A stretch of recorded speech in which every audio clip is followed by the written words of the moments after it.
It's called Sharon's Grave, written by John B Keane.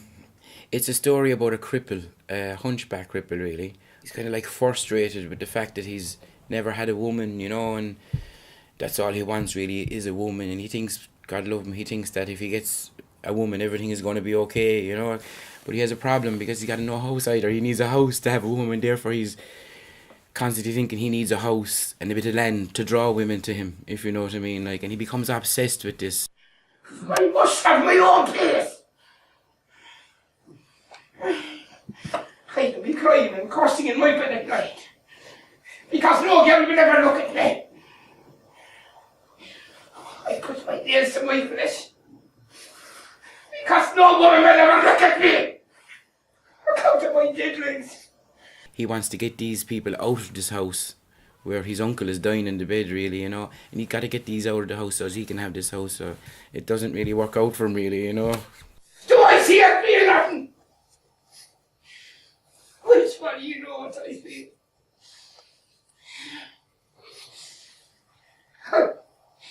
I watched the lads with their girls over on the strand of Cannegate behind us. I see the big out in the farmers gathering like stood horses from the shallow water, and they're dragging their girls after them through the spray. Is it how you think I don't know? The way a drop of water to be shining and the white milk of a young woman. Dinzie, there's only bringing toasters and yourself you are. He's been carried around on his back. Of course, this is set in 1920s apparently, and does no wheelchair. He'd been brought around by his brother Jack, who's a bit dim really, and I suppose he'd have to be a bit dim to do what he does, to put up what he puts up, because this Dinzie Conlee character is evil really, he's not a nice man at all. Although the director does think that if he got a bit of love maybe, from the right woman, that he mightn't be such a bad man altogether, but no, he was nasty. He's a nasty man. Have your clothes bundled in ready? Come on, Jack. Come on, boy. Look at Dinzie, good grip. Right. Send word over with Niels if he takes a turn for the work. He'd have words. Right. Go on, Paul. Go on. Don't be calling me Tony. Right.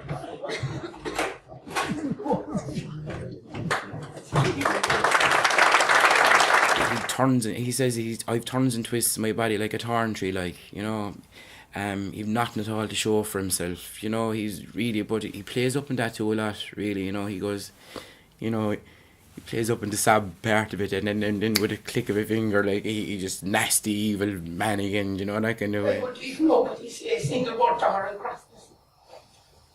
I would polish and dry her shoes for her like the black book rose with me. I would cut her toenails and wash her feet for her in the evening.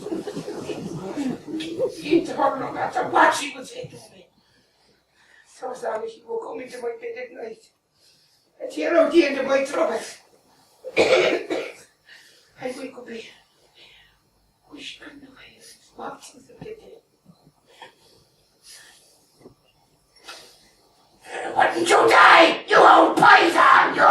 Wouldn't you die and be done with it? We used to go to the theatres in Dublin and stuff for a night out, and of course me going to a theatre would be, unheard of, unthought of, but I went to a couple of shows, in the very late 80s and the early 90s, and people used to say to me up there, the lads in the yard, you should be doing that, and I kind of knew I'd love to be doing that as well, You little idiot!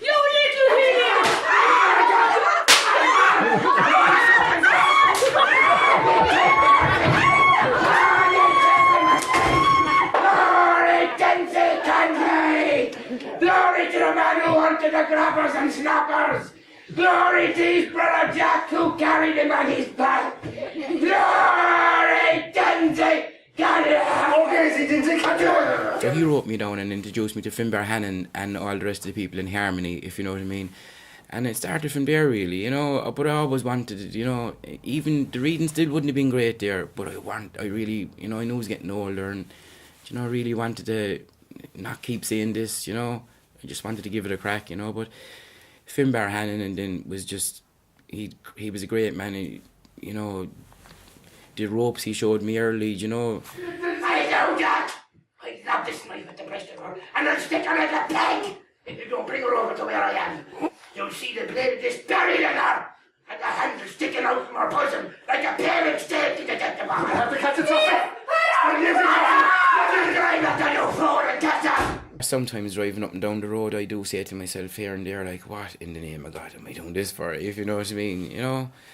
But then, I suppose when I go in front of the audience and just get back into the, the character again, you kind of forget about it. Sharon is waiting for me, Tracy, and Shebra's waiting for Dinzie.